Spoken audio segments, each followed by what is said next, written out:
Interview होती है, selection भी होती है, मगर चंबा का रास्ता जो है ना, माए दी मेरिए शिमले दी राय, चंबा कितनी दूर। आपके यहाँ इंसान सिर्फ आप ही के यहाँ है, हमारे यहाँ कुछ और है। क्या आपने वैक्सीनेशन बंद कर दी है क्योंकि 100% हो गई है? अगर 100% हो गई है तो वैक्सीनेशन बंद होगी, पर बंद नहीं है। वैक्सीनेशन हो रही है और वैक्सीन लगा रहे हैं लोग, क्योंकि अभी बहुत सारे लोग ऐसे हैं जिनकी वैक्सीनेशन नहीं हुई है। आपका आंकड़ा पूरा किया है आपने, कैसे किया है दैट आई डोंट नो।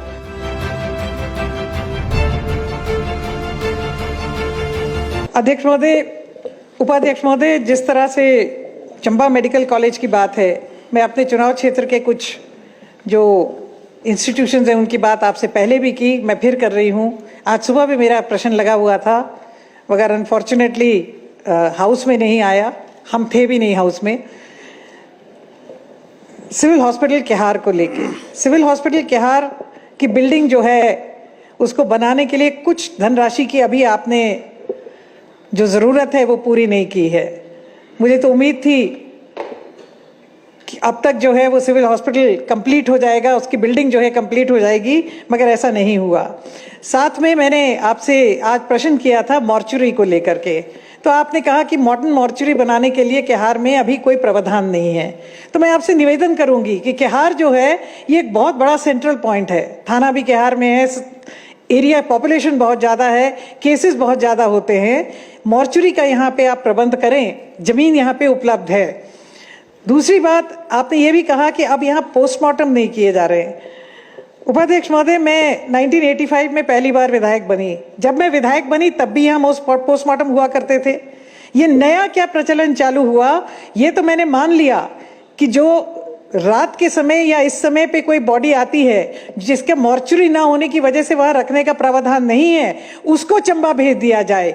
मगर ओटी वगैरह सब कुछ वहां है, तो वहां पे दिन में या जो पहले होता था ये पोस्टमार्टम क्यों बंद हुआ? क्या ये डॉक्टर्स ने अपना, जिसको कहते हैं, क्योंकि आप जानते हैं जब पोस्टमार्टम होता है तो मेडिको लीगो केसेस बनते हैं, और जो लीगो मेडिकल केसेस बनते हैं उससे बचने के लिए आप ये पता करें कि ये कब से बंद हुआ और क्यों बंद हुआ, इसको आप चालू कराएं। आपने कहा पीएचसी ड्यूर में मॉर्चुरी बन रही है। पीएचसी ड्यूर में मॉर्चुरी अच्छी बात है, बने, कोई कहीं भी कोई चीज बनेगी हम उसका स्वागत करेंगे, मगर उसका यूज क्या होगा? पीएचसी मॉर्चुरी में कोई सर्जन या कोई वहां पे कोई ओटी या कुछ है ही नहीं, वो तो एक पीएचसी है, it's just a small little PHC, बहुत छोटी सी। उपाध्यक्ष का भी, जो उपाध्यक्ष महोदय का भी जो इलाका है उसी के साथ लगता है, ये जानते हैं, ये उधर से आते जाते हैं, इनको अपने इलाके में जाने के लिए वहां से जाना पड़ता है, तो ये जानते हैं। अब अपना हो गया हमारा रास्ता। नहीं, आधा हिमगिरी वाला आपका हुआ ना, ड्यूर वाला पूरा मेरे ही अभी। तो इसलिए मेरा आपसे निवेदन होगा कि आपका 85% काम कंप्लीट है, इसको कंप्लीट कर ले, पर इसको आप यूज कैसे करेंगे इसके बारे में भी सोचें। इसी तरह से CHC Bathory, 30 bedded CHC Bathory की बिल्डिंग बन रही है, मेन रोड पे है, आप भी जब भी जाते हैं आप देखते होंगे, बिल्कुल चंबा की मेन रोड पे है। उसको कंप्लीट करने में थोड़े से धनराशि की जरूरत है, मेरी प्रायोरिटी भी है। आपने कहा, आश्वासन भी दिया था पिछली बार कि इस बिल्डिंग को या इस इंस्टीट्यूशन को जल्दी जो है कंप्लीट कर दिया जाएगा। 4 साल बीत गए हैं और मैं समझती हूँ कि इस साल तो कम से कम ये बिल्डिंग कंप्लीट हो जानी चाहिए। डॉक्टर्स की हमारे एरियाज में भारी कमी है, अगर जमवाल साहब के और बिट्टू वर्मा जी के ज़्यादा डॉक्टर्स हैं तो हम वेलकम करेंगे उनको, रेड कारपेट भी बिछाएंगे कि डॉक्टर्स हमारे यहाँ भी आए। हमारे सारी पोस्टें खाली पड़ी हैं और आप जानते हैं। सिविल हॉस्पिटल केहार, इंटरव्यू होती है, सिलेक्शन भी होती है, मगर चंबा का रास्ता जो है ना, माए दी मेरिए शिमले दी राय, चंबा कितनी दूर।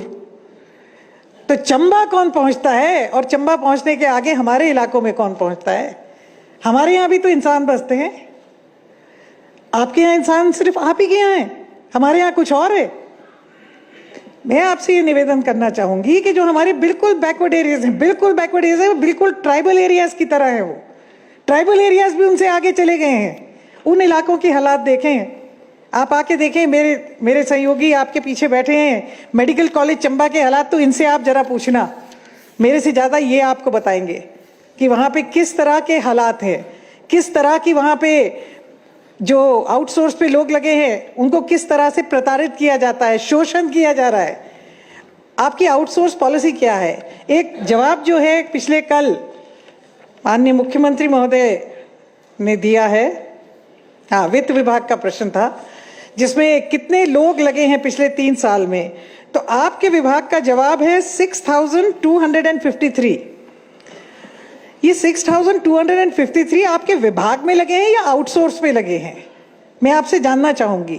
मैं इसलिए जानना चाहूंगी कि अगर विभाग में लगे हैं तो कौन लगे हैं, कहां लगे हैं, क्या लगे हैं? ये 6,253 लोग अगर आपके विभाग में विभागीय लगे हैं तो कहां लगे हैं, और आउटसोर्स पे लगे हैं तो कौन लगे हैं, किस प्रक्रिया के थ्रू लगे हैं? ये बैकडोर एंट्री करना छोड़ दीजिए। आप कमीशन के थ्रू या एग्जाम के थ्रू आप रखिए, हमें कोई हम तो वेलकम करेंगे, आप रखेंगे तभी हमारे पास लोग आएंगे। और अध्यक्ष उपाध्यक्ष महोदय, एक बात मैं मंत्री जी से जरूर जानना चाहूंगी। अनाउंसमेंट हुई कि हिमाचल प्रदेश वैक्सीनेशन में नंबर 1 आया, बधाई है आपको। किसी भी चीज में हिमाचल प्रदेश नंबर 1 आए हमें खुशी होती है, मगर मैं आपसे जानना चाहती हूं, क्या ये आंकड़े सच हैं कि 100% ऑफ हिमाचलीज आर वैक्सीनेटेड? और अगर ऐसा है तो आज जो हॉस्पिटल में वैक्सीनेशन लगा रहे हैं वो कौन लोग हैं? आज जो लाइनें लगी हैं, जो डेट आपने बोली है, उसके बाद जितनी वैक्सीन लगी हैं, किसको लगी हैं, किसको लग रही हैं, कौन है ये लोग? आज आप चलिए मेरे साथ, मैं आपको ले चलूंगी, बताना मत कि मैं हेल्थ मिनिस्टर हूं, मैं आपको ले चलूंगी। लोग अभी भी इंजेक्शन लगा रहे हैं, डेट्स ले रहे हैं पंचायतों में। मैं अपने एरिया में जानती हूं इतने सारे लोग हैं जिन्होंने वैक्सीन नहीं लगाई है, सेकंड डोज नहीं लगाया है। Sorry, not Congress, not BJP. इसमें कांग्रेस, अगर कांग्रेसी ने भी नहीं लगाई है तो 100% नहीं लगी है। तो आपका आंकड़ा कहीं ना कहीं गलत है। बहुत सारे ऐसे लोग हैं जो ये बोलते हैं कि हमने वैक्सीन ही नहीं लगाई है, हमें सर्टिफिकेट आ गया। कई ऐसे हैं जो बोलते हैं कि जी हमने वैक्सीन लगाई, सर्टिफिकेट मेरी बीबी को आ गया। तो यानी कहीं ना गलत है ना। आप अपनी गलती मानिए, मैं नहीं कह रही हूं कि सर्टिफिकेट किसको आया। इन चीजों को करेक्ट कीजिए। This is not good for us, क्योंकि अभी 3rd वेव या 4th वेव या जो भी है वो आने को है। आप मुझे ये आंकड़े देने का कष्ट करेंगे कि जो डेट आपने कट ऑफ डेट बताई, जो आपने कट ऑफ डेट बताई कि फलानी डेट को 100% वैक्सीनेट हो गए, क्या आप यहां इस विधानसभा में ये बात कहेंगे कि उस दिन के बाद हिमाचल प्रदेश में एक भी वैक्सीन नहीं लगी है, किसी को नहीं लगी है? क्या आपने वैक्सीनेशन बंद कर दी है क्योंकि 100% हो गई है? अगर 100% हो गई है तो वैक्सीनेशन बंद होगी, पर बंद नहीं है। वैक्सीनेशन हो रही है, वैक्सीन लगा रहे हैं लोग, क्योंकि अभी बहुत सारे लोग ऐसे हैं जिनकी वैक्सीनेशन नहीं हुई है। आपका आंकड़ा पूरा किया है आपने, कैसे किया है that I don't know, that is for you to explain कि आपने ये आंकड़ा कहां से पूरा किया है। वैक्सीनेशन 100% हुई है ये नहीं है। हम नंबर 1 पे हैं, इसकी आपको बधाई है।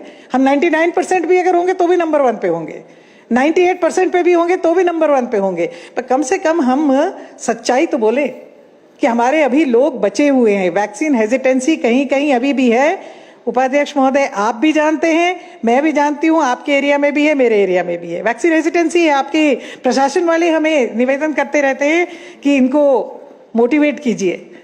तो जो नहीं, क्योंकि this is a dangerous thing, इसमें कोई आंकड़ों का या राजनीति का प्रश्न नहीं है, इट इज डेंजरस। ये कल को ये जो क्या ओमिक्रॉन या जो नया आया है, ये किस तरह से फैलेगा इसका अपन को आइडिया नहीं है। ये जो हमें वैक्सीनेशन लगी है इसका क्या इफेक्ट है, इसका हमें कोई आइडिया नहीं है। ये आज से 20-30 साल बाद जब शोध होगा तो वो शोध होगा जो हमने आपने वैक्सीन लगाई है उसके ऊपर। भगवती करे कि जो लगी है वो सही लगी है और हम सब सेफ रहे, आगे के लिए भी सेफ रहे। जो आप अच्छा काम करेंगे हम उसकी तारीफ करेंगे। मुझे तो एक बात बहुत अच्छी लगी उपाध्यक्ष महोदय, मैं बहुत लंबा मैंने आपको पहले ही बोला कि मैं नहीं बोलना चाहती, मैं तो सिर्फ अपने कॉन्स्टिट्यूएंसी और डिस्ट्रिक्ट की बात करना चाहती थी। एक बात मुझे बहुत अच्छी लगी कि आपकी पार्टी के बदले बदले स्वर जो है ना वो मुझे अच्छे लगे। बड़े दिनों बाद मेरे मित्र, आपकी पार्टी के राष्ट्रीय अध्यक्ष जगत प्रकाश नड्डा जी की तारीफ सुन के मुझे बड़ा अच्छा लगा। वो मेरे बड़े परम मित्रों में से एक थे, हमारे साथ यहाँ विधानसभा में थे। पर ये जो आपके बदले बदले स्वर सुन के मुझे ऐसा लगा कि आपके यहाँ भी कुछ जो है बदल रहा है। और इनके स्वर सुन के मैं इनको बता दूं, ये कोई नहीं बदल रहा है, आप यहाँ नहीं आ रहे हो। आप इतनी कोशिश मत करो, ये जो बैठे हैं ये अच्छे बैठे हुए।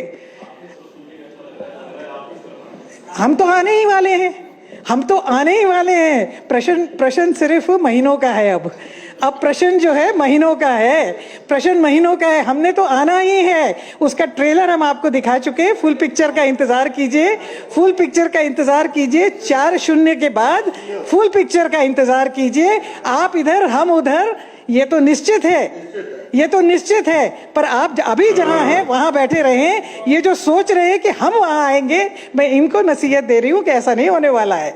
आप सब जो है सलामत रहें। मेरे ख्याल गर्ग जी लास्ट मंत्री हैं, लास्ट है यहाँ अपना, तो बस यहाँ तक जो है सलामती बनी रहे और आप सब सलामत रहें। और 4-0 की तरह हम जो है 68-0 की तरफ बढ़ते कदम अपने रखें।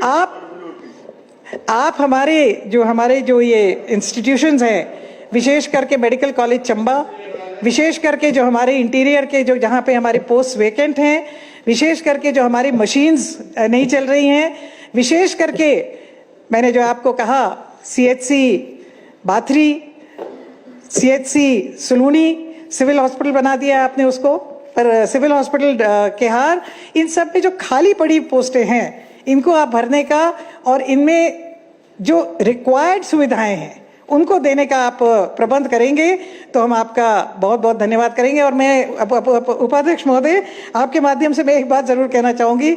मुझे उम्मीद है कि अगली बार जब बजट सेशन आएगा, फिर हेल्थ के कट मोशन पे फिर मुझे उस MRI जो है उसकी चर्चा ना करना पड़े, उस उम्मीद के साथ आपका बहुत बहुत धन्यवाद।